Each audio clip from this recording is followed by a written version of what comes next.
today I am pulling it up on my phone as we speak so I can see your comments. Hello. Welcome. We're Liz and Jenn from JK Quilts. I'm Liz. I'm Jenn.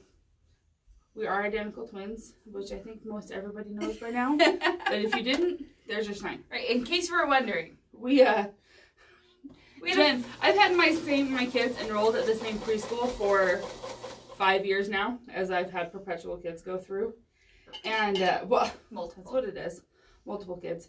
And, sorry, I have to turn the Wi-Fi off. I should know this by now. Okay. And, Jenn enrolled her youngest at the same preschool to go to pre-K with my son. Right, so the cousins in the same class, which is really fun. And they're like bestest friends, so it's way fun. And Jenn and I were both there for first day drop-off yesterday. And the director of the school, like, some of the other moms are kind of looking for... And what's funny is, like, all of these people were in my son's preschool class last year, so I recognize all the moms, and I know all the people. And then... Yeah. What the director says to Jenn, "Oh, what a difference a year makes," pointing to my son. Because he went right on it. And and I just kind of looked at her and I kind of pointed at Liz, who's and she's like, over here. "Not my kid. That one's mine." And she was like, totally freaked this lady out. It was just funny, because I've known her for 5 years. We're used to being twins, and it's funny because people are like, what? She's like, "Oh, that's so creepy." I'm like, "Thanks for calling my appearance creepy." All good. I'm sure you don't mean it that way. It was just funny. It was a fun twin moment yesterday. Fun experience. You know what? Why don't you shift it that way a little bit? Oh, okay. Sorry. I'm going to make her... Is our volume off? She says, is our volume off?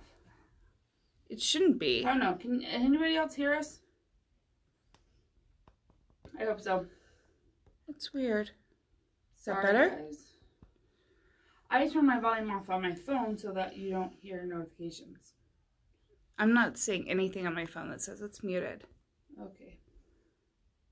Okay, Jill says she can hear us. Awesome. Perfect, Tilda. Thank you. Okay, your volume might be off. Okay. Okay, so for today... Let's get started. Jenn made these adorable Scrappy project pouches. Little Scrappy bags. She made them with Lori Holt fabrics. Guys, I literally made them out of scraps. If you've ever made a Lori Holt applique quilt like this, or anything of her kids, or any of them, you'll know that one, there's a lot of extra fabric, but two, after cutting out all these little things, I have little scraps everywhere. So since I tend to hold on to things, I still had a lot of them. So I cut out 1.5 inch squares, and first I did it out of my prim scraps. She finished cutting her prim to start the sew along and decided that she needed a matching little... It has all my applique tools. Thread for applique. So we do, all of this is applique, and Jenn and I tend to do a lot of applique and binding on the go. And so we all always have our little applique bag. Thread and scissors and needles. So she decided she needed to make a matching one for the project. And then I posted a picture of it and got a few gajillion comments. So I was like, well, I guess I need to make a pattern. So I had to make another one out of my granny's garden, which is what you still pictured in the pattern. Because, if you're wondering about these cute little charms, they're Lori Holt's zipper pull charms. They're enamel charms. And she has them designed to go with each line. So this is a prim charm. Right, this is a granny chic charm. And Jenn, the one we're making today, is out of Farm Girl Vintage. Right. And this is one of Lori's Farm Girl Vintage tractor charms. I've had that tractor charm since our retreat with Lori last summer. And I haven't had a good thing to put it on. And then I was like, well, I need to make another bag for a video. They can't see the table. Sorry. Anyway, but today what we're going to show you is kind of a cheater method. Right. To piece all your 1.5 inch squares. Right. Okay, because guys, this takes a little while to piece it all together. It's not hard. And then you have to remember where things go. So, I'm going to show you a fast way. We have a fantastic friend person that we know down in Utah. Her name is Carmen. And she has created this product called an Easy Piecing Grid. Did you know that these are on upside down? Oh, that's awesome. So this is fun. The Easy Piecing Grid is essentially a fusible interfacing with lines on it. Now, what's really fun is Liz and I took a few minutes to lay this all out. I just lost a square. So. And that's okay, I have extras. And then we were kind of dumb, and we forgot that it was fusible and it matters which side it goes on. So, we're going to take them off. She's going to do it in order. In order. And then I want to talk about the grid. It's easy to lay it out. A little bit. Show them all the grid. But we love the easy piecing grids. It comes, now if you look for it on our website or anywhere, it's listed by the finished size. So for instance, what we're going to use today is the 1-inch grid. Now the squares on it are not 1 inch, they're 1.5 inches. And that's because we have to have our seam allowance. It's all termed by finished size. So the 2-inch one uses 2.5-inch squares. Right. It's kind of designed to be used with many charms. Right. So that's how they work if you're ever searching for They're it. They're sold by the grid. It's not by the yard. Right, they're sold by the grid. So this one, the grid was 9 by 16. Jen cut it in half. So I cut it in half because what I need is 2 that are 6 by 8. So that's really perfect for me. Is this on? I don't think so. No, we should turn our iron on. Okay. So what it is, basically, let's hold it up. It's just an interfacing, okay, with lines on it. That's all it is. But this is really handy. These lines are awesome. Okay, so what we're going to do is we're going to lay it back down. The bumpy side up is where you want to fuse because that's what the glue is. It's on the bumpy side. Now, on this one, Jen and I will always tell you to cut very accurately, blah, blah, blah.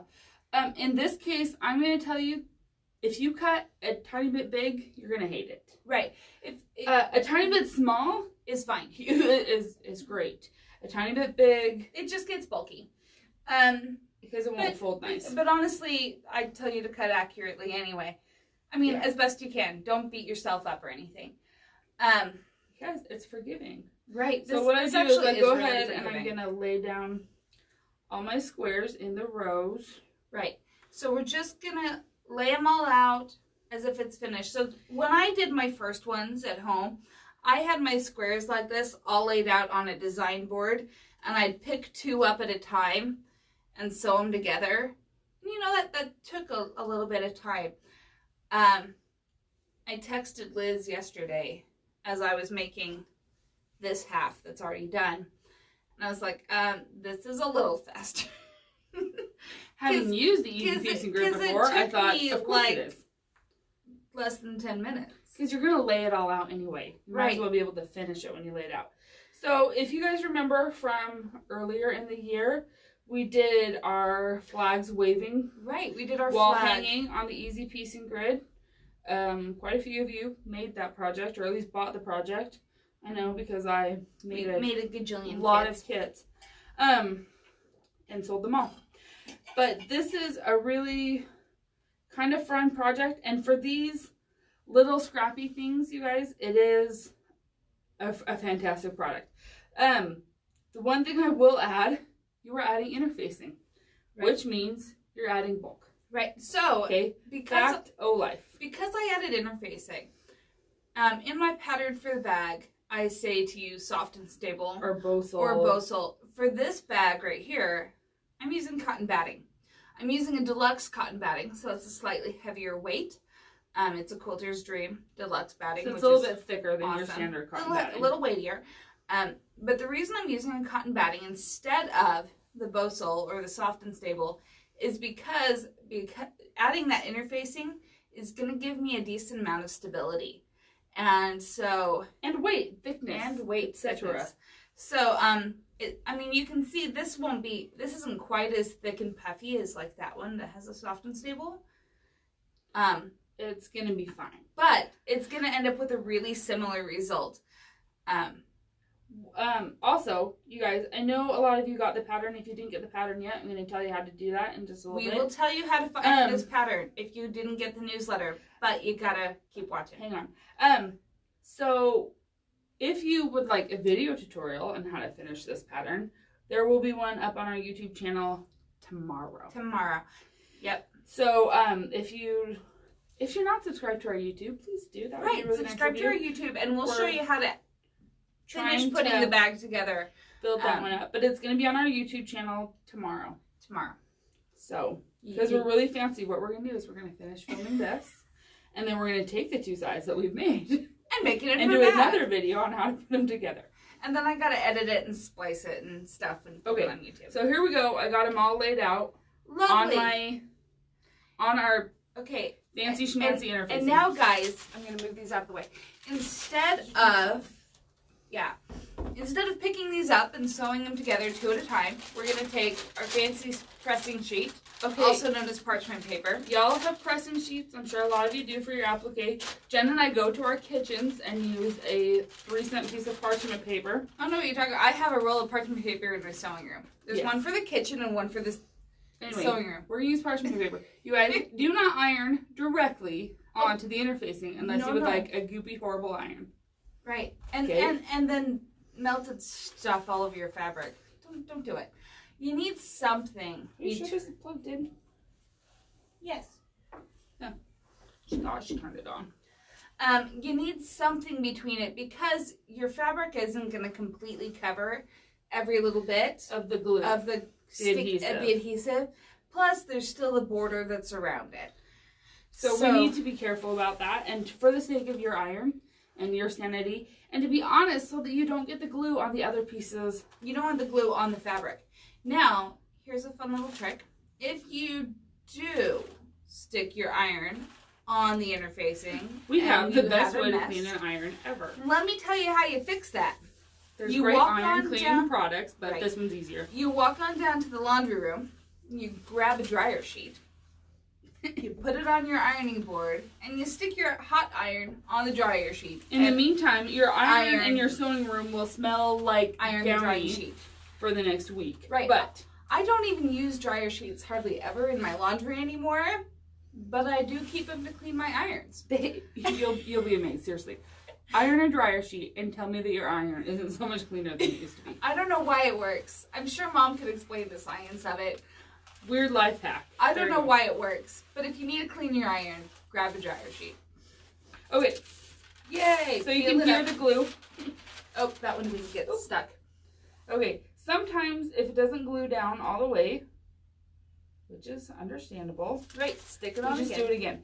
And guys, sometimes they'll come a little loose as we go through the pressing process. Well, and I've taught this class with people. I need to press again. It's not hot enough. Where people were, maybe they misplaced something. Peel it up and put it back down. Peel it up. You can put it back down. You can only do it so many times. But it should work long enough to get the project done. Right. Absolutely. I'm going to go through and press a little harder. All right. Clearly. Yeah, well, that's a fun little thing. When it comes to pressing, we tend to forget that involves pressing. Well, I'm on an uneven surface too. Oh, there's that. All right. Okay, so let's get back to this. Now what we have is all of these. You guys, they're just stuck on with the adhesive from the interfacing. Right. So they can come loose. But I am just going to leave them flat on the surface real quick here. Now this is where the lines come in. I am going to fold right on this, right on this dotted line right here. I'm just going to fold these 2 right sides together to where I see this little dotted line on the fold. Fold it up. So you can see this dotted line, how she folded over. You fold it right on the dotted line. And if your pieces are the right size, it's going to try and automatically fold on that line because that's where there isn't the bulk. Right. Right. It's honestly, you don't have to really do too much to line it up there. That's where it wants to go. And then we sew a 1/4 inch seam. Okay? It's really that simple. Right.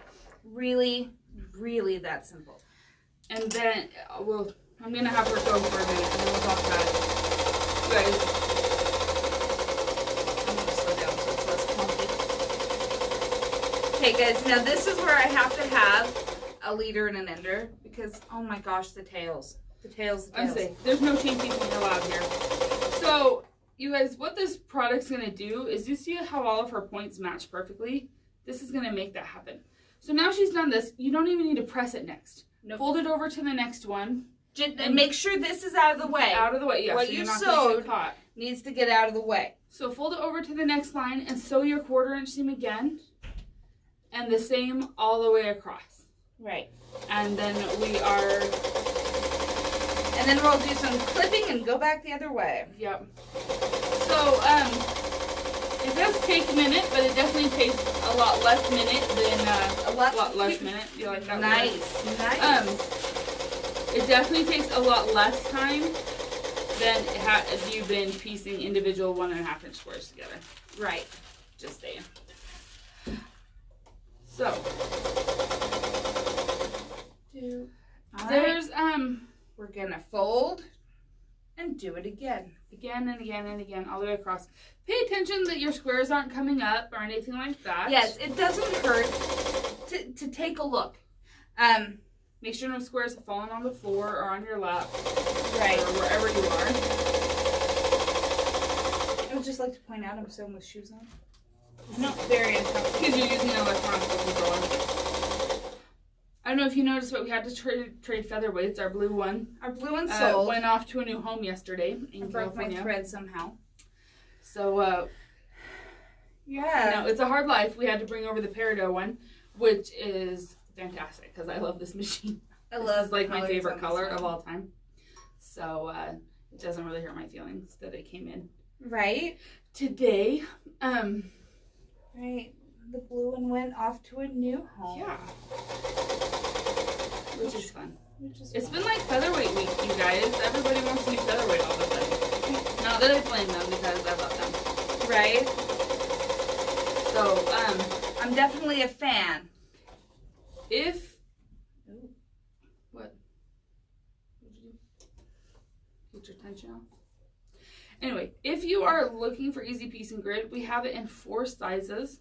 There's the 1 inch finished, the 1.5 inch finished, the 2 inch finished. Oh, and the 1/2 inch finished. And the I started too big. You guys, the 1/2 inch finish is adorable.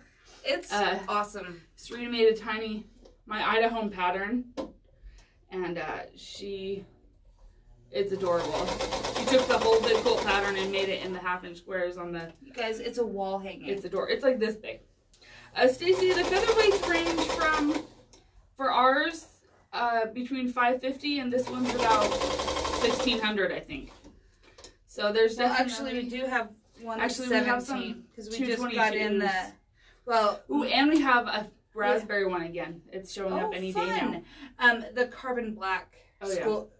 We have one that is. So they range like $550 to about $2,000. 33. First run. It's from October of 1933. Wow. There we go. Something was off in my tension. Anyway, sorry what guys. was I saying? But the machine's got to run properly. Yes.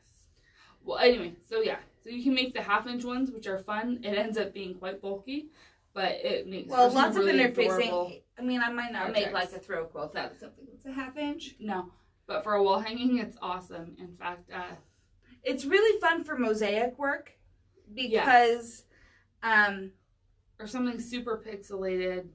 Right. Guys, this stuff can be used for any pixelated quilt, or like I've seen it done well for like the trip around the world. It's great because it's all those squares and you can do it really nice. Granny's, what's it called? The granny squares. All right. Sorry guys, Jen's I'm having major issues with this machine at the moment. Anyway, but this is a 221. The reason that it's $1,600 is because it has an amazing new paint job done by our friend Sally and her husband Bill At Huckleberry Featherweights. And do they have a name? They have a name. That's awesome. And what? It's coming off. It's the thread's on backwards. Oh, that'll do it. Sorry guys. I was like, not my machine. It's coming out of the thread guide, which will cause problems. Right. Okay, so yes, we're using a 1/4 inch seam, even with all the easy piecing grids and everything else. We always are using a 1/4 inch seam. If I'm ever not using 1/4 inch seam, I promise I'll tell you, because that's not normal for me. You want to grab that bigger piece of fabric so I can. She's gonna test this out. Do some playing with it. You know how when you get your machine just out of a box and they haven't been used in a while and you do something wrong with it? Well, welcome. Sorry. That's okay. We just need to get to where we're turning it one direction, and then we can show them. Right. Okay. I do not like what this is doing.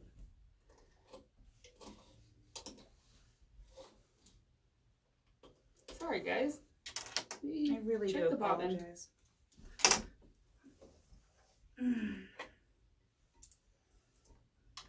It's not in the bobbin.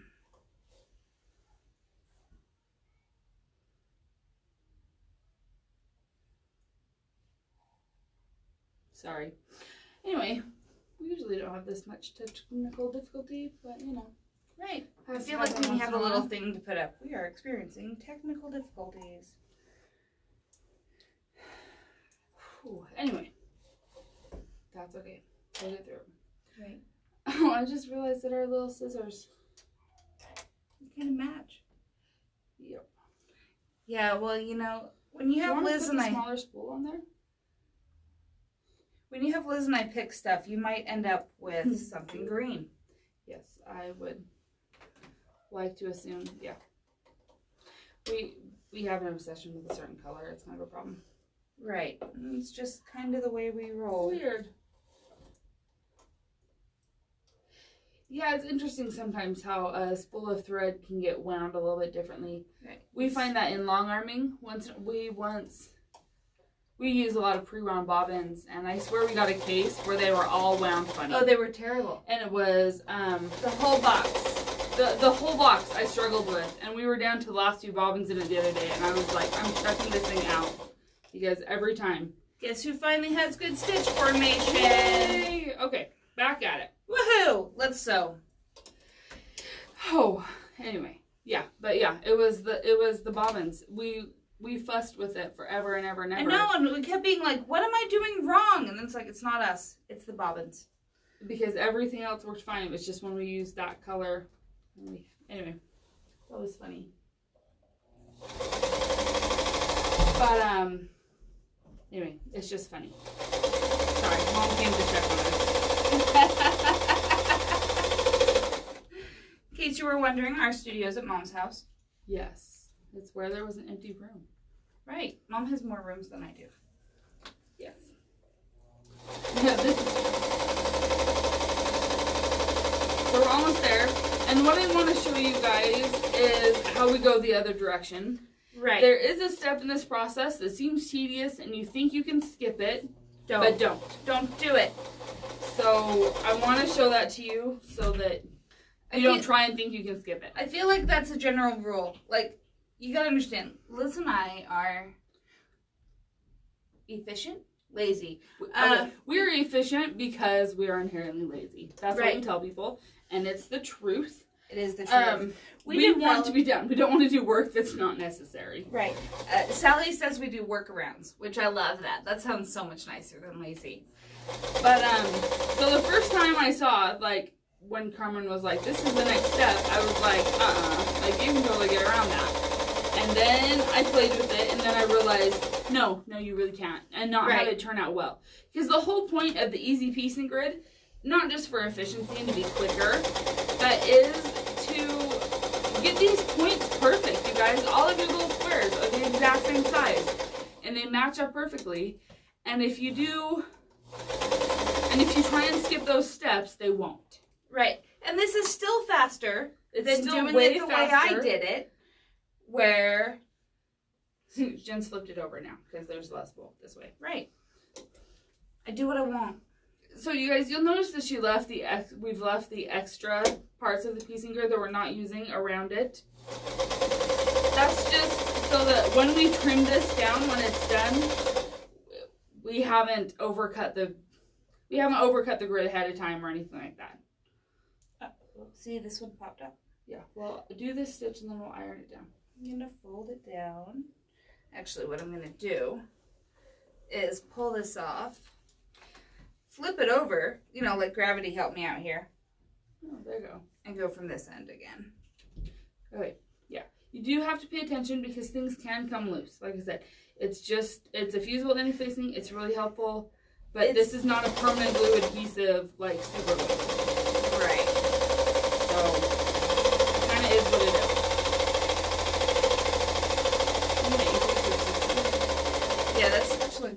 short. No, I'm like, why is it taking so long? It's so alive.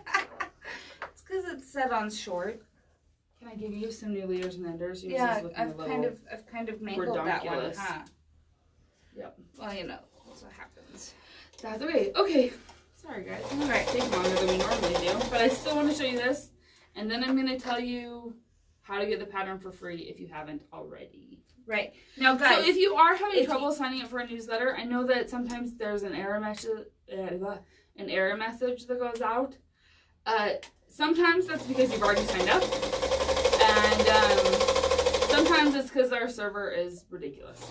So if you're having that problem, go ahead and message me with your name and email address, and I'll get you signed up. If you do get the newsletter, and you're like, oh, I'll get to that pattern. It's only free for like 4 more days. Right. A Sunday, I'm cutting it off. So, so if you want it, download it now. Download it now, or you can buy it later. That's fine too. Yes. But don't be mad that it's not free on Monday. Yep. Because it won't be. Right. Okay, guys. Cute. Doesn't that look funny? Right? Because now all of a sudden you have all these squatty rectangles. So we're going to want to be able to nest these seams in order to make them lay nice and flat. Right. This requires a tiny bit of tedious snipping. I'm going to take her cover off with scissors.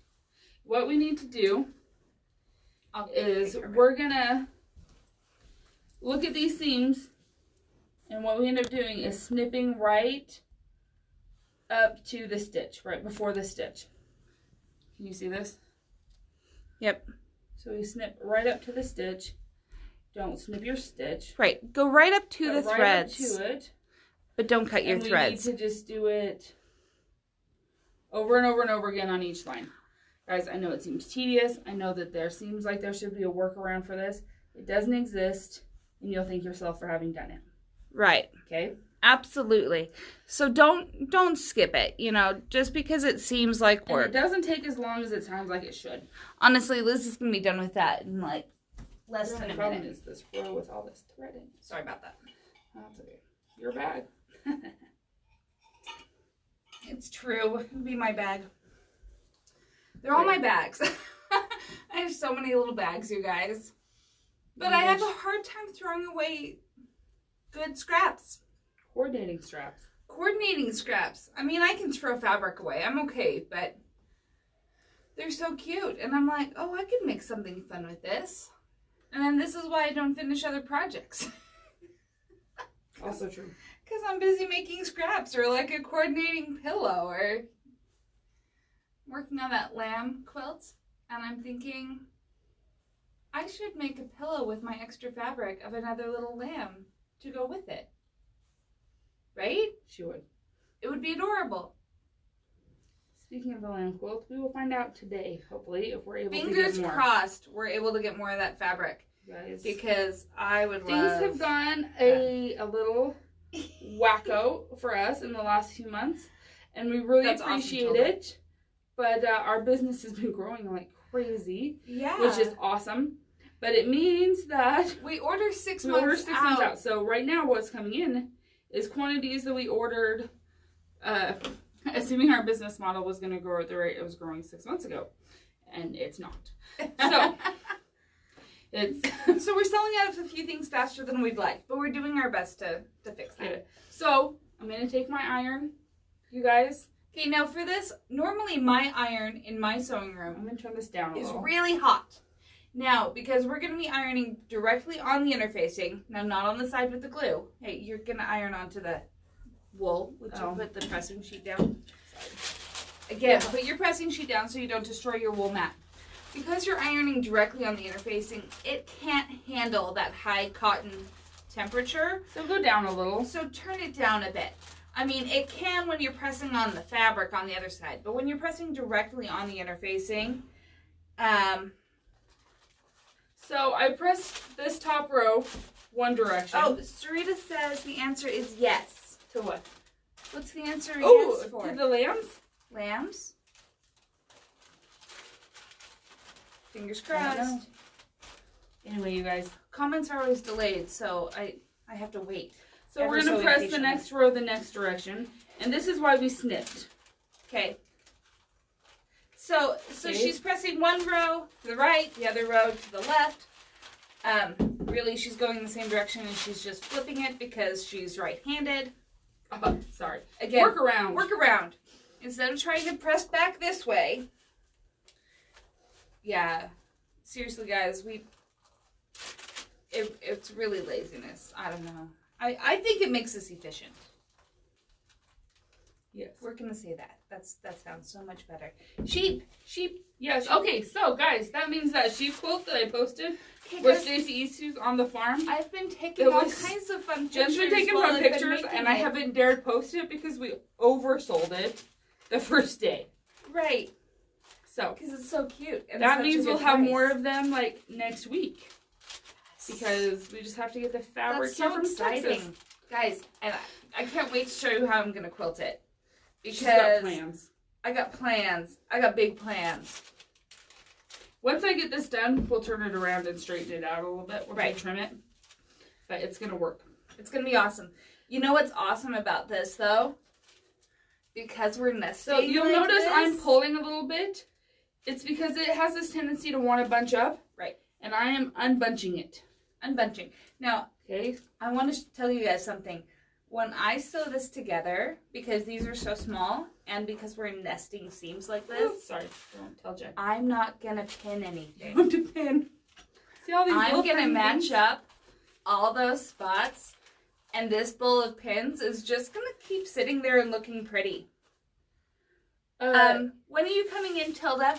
I'm going to finish making the sheep quilt today. Piecing it. It'll probably be on the long arm tomorrow Thursday or Friday. Thursday or Friday. So if you plan to come in Thursday, Friday, or Saturday, it might be there. If you scroll back into my Instagram, like 4 days, you will see it. Okay, so now I have it pressed. I'm going to turn this guy over and press it from the top. Right. Real quickly, because I just pressed it from the back. Oh, hopefully it won't be there today, but I can show you a picture of it and the fabric. Right. We have all of the fabrics but one. Yeah. Okay, guys. So here we go. This is where we're at now. It looks like this. They look like weird rectangles. They're nested in the back. All right. So I'm just going to do what I did last time. Flip it over on the line. Now, you might pin just to keep things from popping up, unless you're really careful. Jen and I are usually pretty good about keeping the bottoms from popping up. Right. I'm pretty comfortable with what I'm doing. But if you want to pin, I mean, especially for the first row or two while you're getting used to the product, go for it. Nothing wrong with pinning. It just takes time. And, you know, I'm lazy. But I'm just going to use my fingers here. Okay. And I can feel that it's nice and flat right there. If it's nice and flat at that intersection, that means it's nested. Okay, guys, are you ready for some super secret information on how to get our free pattern? If you didn't get the newsletter, it's super secret. It's tricky. It's so tricky. So tricky. Not really, but I just like to make people watch the video. Sorry. You have to be committed. We are a business. We have to do a public service, but try and make a little bit of money out of it. I'd be lying if I said that. Well, we got to keep the lights on. We can't buy fabric without money. True. Or fund YouTube videos and things like that. Anyway, if you go to our website, what's the name of this? Scrappy Bag. And you search the word Scrappy Bag, a fun little pattern's going to pop up, and it's going to tell you it's free. Yeah. And you can check out and download it. You do have to check out, but no cards required. But you can also see at the bottom of the pattern, I've linked a whole bunch of the charms. Weird. It just jumped in and back out. Anyway, go ahead. Yeah. And you can also find all the cute little Lori Holt enamel charms there. Our friends at Poppy Cotton make some adorable, they call theirs zipper pulls. Right. And they are... But they've got a cute little chicken and a cat and a mushroom. Yeah, there's some really cute ones out there. Super cute. And that is how you get the pattern. That's how you get the pattern. Get the newsletter. But our newsletter comes out once a month. I usually put a weird word in the title there so that you can't do that with free patterns. But this time I didn't because we wanted to let people have it. But once again, it's only free for a couple more days, though. But please subscribe to the newsletter, because and our YouTube channel, and follow us on Facebook and Instagram. Yeah, follow us on you. If you follow us on YouTube, you'll get notified every time we post a video. You know, it doesn't say you must watch this now, but you'll know it's there. Guess what? There's a new one. So that's fun. Right. All right. After this one, we're gonna show them. I'll take it off so you can show them what it's doing. So you don't have to watch it. She's being impatient for me to finish. That's okay. This video went a little longer than we usually do. We don't go this long. So thank you for watching. Sorry about the technical difficulties. Okay, go ahead and press that. I'm going to press it so you guys can see it. Pick a direction and press. Doesn't matter. Oh, you messed up one of your points. I did? Yep. Oh, that's good. Where there's an extra bulk of thread. You're on fire today. Okay. To be fair, I got up at 5:30. This is true. Well, because, you know, I had to quilt this. Okay. And do some other stuff. You guys, those are the ones she's sewn together. She has 2 more seams left, and then I'm done. This is all done. And then we just go ahead and trim around the edge to have it be the right size, quilt it down, and watch the YouTube video tomorrow to find out how to finish it. Right. And that's all there is to this fun little bag. All there is to it. So it'll be great. Have a good one. All right. Have a good day. We'll be back next week. Yeah. And yeah, check back tomorrow if you want to see how to put the bag together. Sometimes it's just easier to watch somebody do it. I have a step-by-step pictures in the pattern, but sometimes it's nice to watch it be done. Yeah. So the words make a little bit more sense. Right. Anyway, thanks so much. Have a good one. Okay. Bye-bye. Hey, Goober. Sorry, my 4-year-old came to visit. Say hi, Goober. You say hi?